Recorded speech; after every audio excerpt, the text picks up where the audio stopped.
시장 세연역 지하철 4호선입니다. This stop is Seoul Square. Today I want to talk about something important that I've been kind of taking for granted and have been utilizing very well here in South Korea. Public transportation. If you've been to Japan or South Korea, maybe even China too, one thing that I as an American or I as a Philam laud them for is how efficient and rapid their transportation is. And the reason why I wanted to talk about public transportation is because when I moved to the Philippines, I really was not prepared for how bad traffic was there. For those that don't know, Manila is voted one of the worst, or if not the worst, traffic in the world. I've heard stories, had an idea of how bad it would be, but I could really not imagine how bad it actually was. That's one reason why I wanted to make this video. The second reason is because when Corona first outbroke in the Philippines, there was a point where public transportation was shut down because of how much traffic there is and how far people are coming from to work. It was a pretty messed up situation where people would end up walking to work. Public transportation is such an important public utility for people to go to work. 2 months ago when I first arrived here, my friend was telling me that in Korea, public transportation cannot shut down. People need to go to work. So now that things have settled,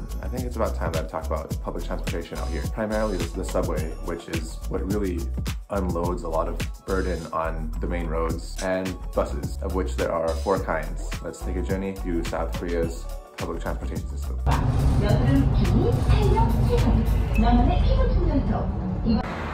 So I'm taking the bus right now. In Seoul, there's 3 kinds of buses. You got a red bus, blue bus, and then a green bus. They all have different purposes. Basically, the green bus takes you like within the city, so very short distances, and it's very small. Blue bus takes you inner city, and then red bus takes you like super far distances. Bus and subway stops have electric information panels that tell you when the next buses are arriving, and detailed maps on each bus's route. The main distinction between these 3 buses is green buses are typically within a city and act as a conduit for you to transfer to a subway or a different bus. Blue buses run on major roads and cover longer distances, while red buses are a little more expensive and cover the furthest distance into suburban areas. Subways unload the crux of the city's traffic with more than 9 different lines covering the entirety of Seoul. Seoul is a huge city with an average train commute of 40 minutes going from Hongdae to Itaewon as one example. Because of how intricate the system is, routes and transfers are found on every line and pathways to your transfer are boldly marked. Even exits at the stations are marked to help expedite your navigation.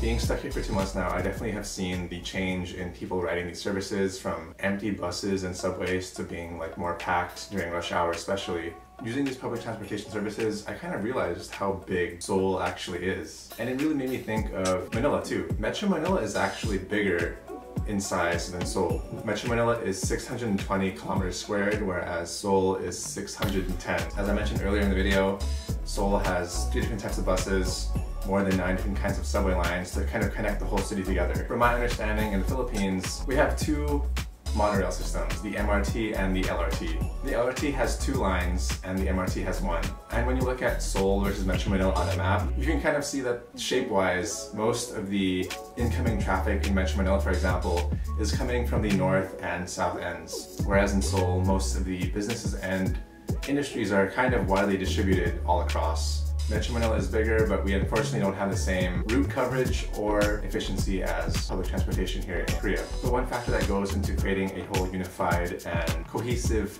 transportation system is that, for example, Seoul is unified under one mayor who created very intricate and organized public transportation system. Whereas in Metro Manila, for example, each particular city, i.e. Pasay, Pasig, Makati, BGC, has their own local government unit, or LGU, to handle transportation within that city.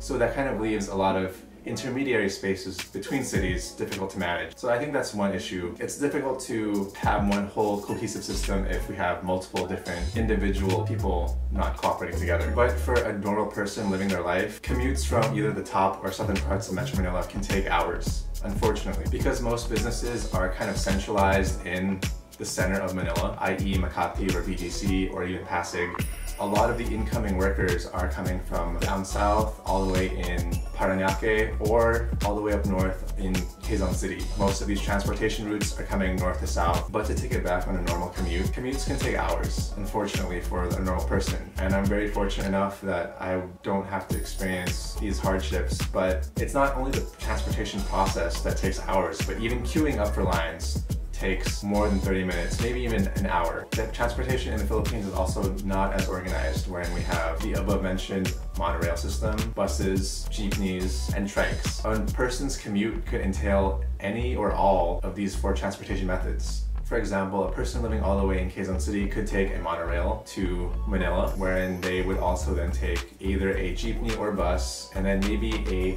tricycle once they're in their final location. And it's difficult to organize all of these things also when each of these different transportation components are privatized and unconnected from each other. So going back to 2 months ago when Corona first broke out in the Philippines and public workers literally had to walk or tricycle to their work, it really made me reflect on the kind of privilege that I can experience in these other more modern developed cities. Hopefully in the future, I would love to see transportation in the Philippines, in Manila in particular, get a lot better because unfortunately, because of traffic, it kills our productivity. A lot of money is wasted in this wasted space of traffic commute. It's not good for people trying to live lives, nor is it good for the economy of the whole. The one thing that I see that's commendable is the determination of Filipinos who endure these hours of traffic to make a living. And I think it shows that if logistics were better, if transportation was better, we would be twice as productive. Because let's face it, sitting around in traffic for 2-3 hours per day not only kills your mood, but it really makes you not look forward to going to work. But given how dedicated and hardworking these people are, willing to sacrifice and make these trips daily, it really made me reflect that the Philippines has a lot of potential. There's so much more that we could accomplish if the resources and logistics were there. But we should keep in mind the progress of public transportation projects underway today. For example, 1, the extension of LRT Line 1 south into Cavite. 2, MRT number 7 extending into the northeast into Quezon City. 3, MRT 4 extending all the way into Rizal, which is also northeast. 4, the Makati Intracity Subway Rail, which would really lighten up a lot of traffic. Because if you live there and you walk around during rush hour, you know it's so congested. A SkyTrain for travel between Makati and BGC, which again are 2 of the most prominent business districts in Manila, which would then alleviate a lot of burden on roads. And then a Metro Manila subway, particularly Line 9, which is a huge line intended to connect Quezon City to the airport. And I think the most important and helpful project underway today is the rehabilitation and revival of the Philippine National Railway, which would basically extend all the way from the north of Luzon all the way to the kind of south near Bicol, which would be an incredibly efficient and fast way for people to get back to their province and spend time with their family during the holiday season, or even making commuting these long distances more feasible for them to work. These long-term projects unfortunately will face a lot of problems, business and political related. But I'm hopeful that these policies and projects will push through. And I think in the meantime, it'll encourage Filipinos to support and encourage their local leaders and bureaucrats to make these plans to expand and create efficient public transportation a reality.